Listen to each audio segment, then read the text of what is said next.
Аялыңыз жек көрүлгөн дасторконго отурбаганга аракет кылыңыз. Эмне үчүн?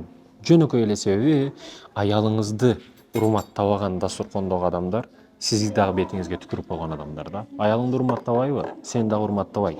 Бул эки жактан тең. Күйөөңүздү урматтабаган дасторконго барбаңыз. Эмне үчүн?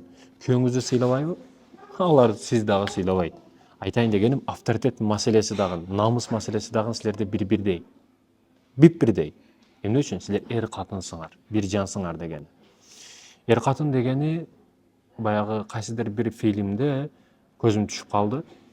Өлгөнгө чейин оору сыркоодо жакшы жаманда чогуу болобуз. Өлүмгө чейин деп атат да. А өлүмдөн кийин калаганы болуп кете берет буларда. А биздечи өлүмдөн кийинки жашоого даярдык негизги өмүрлүк жолдош. Эмне үчүн? Ошо акыретке даярданыш үчүн. Ошондуктан биз өлгөндөн кийинки жашоого даярданыш үчүн үйлөнөбүз.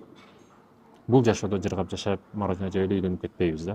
Паркта эки жакка жүрүп, бир кинонун аркасынан көп нерселер болуп кете турган адамдар эмеспиз, а?